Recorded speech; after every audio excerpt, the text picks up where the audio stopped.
Hello viewers, welcome to my channel cute Angeli. আসসালামু আলাইকুম। আশা করি সবাই ভালো আছেন। আজকে বরাবরের মতো একটি নতুন ভিডিও নিয়ে আপনাদের মাঝে হাজির হলাম।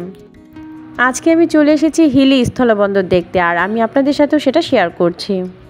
হিলি আমার শ্বশুরবাড়ি থেকে কাছাকাছি, এই কারণে আমরা সবাই মিলে হিলিতে চলে আসলাম কিছু কেনাকাটা করার জন্য, আর কিছু কেনাকাটা করে ফেলেছি।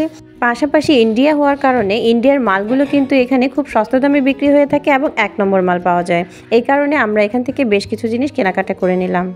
সীমান্তের 150 গজের ভিতরে পাসপোর্ট ব্যতীত প্রবেশ নিষেধ।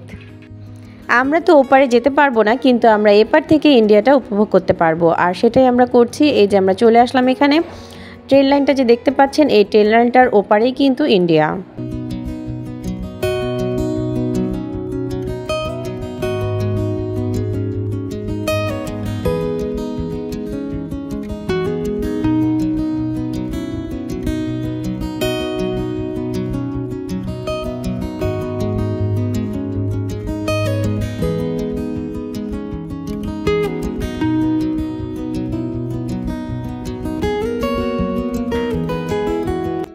এগুলো কিন্তু সব চেকপোস্ট।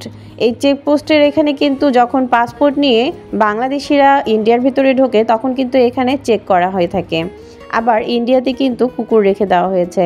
বাংলাদেশ থেকে যদি অনেক ব্যাগ টেক নিয়ে যাওয়া হয়, তাহলে কিন্তু কুকুরই সেগুলো চেক করে নেয়। এই যে দেখুন, একজন বাংলাদেশি কিন্তু অনেক রকমের ব্যাগ নিয়ে চলে যাচ্ছে ইন্ডিয়ার দিকে। তাকেও কিন্তু আগে চেকপোস্টে যেতে হবে, আর চেকপোস্টে গিয়ে কিন্তু তাকে চেক করা হবে, তারপরে ভিতরে প্রবেশ করতে দিবে। আর এদিকে কিন্তু সবাই একটু ছবি তোলার জন্য ব্যস্ত হয়ে পড়েছি। যেহেতু নতুন জায়গায় এসেছি, তাই একটু সবাই মিলে একটু ছবি তুলে নিলাম। এখন আমরা সবাই চলে যাচ্ছি, আর চলে যাওয়ার সময় আমার ছেলে মেয়েদের জন্য কিছু চিপস আর চকলেট কিনে নিচ্ছি।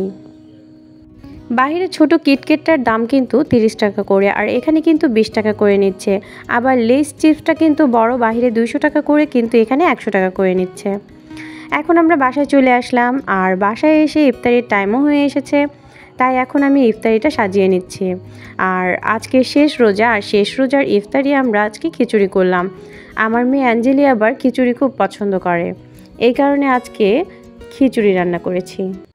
আল্লাহর অশেষ রহমতে রমজান মাসের প্রতিটি রোজায় অনেক সুন্দর কেটেছে, আর আমার মেয়ে প্রত্যেকটা রোজাই করেছে। আমার মেয়ের জন্য অনেক অনেক দোয়া করবেন, ভবিষ্যতেও যেন এইভাবে করে প্রত্যেকটা রোজা রাখতে পারে।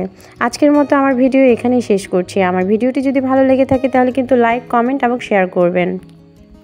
পরবর্তীতে আবার কোনো নতুন ভিডিও নিয়ে আপনাদের মাঝে আবার হাজির হব। খুদা হাফেজ।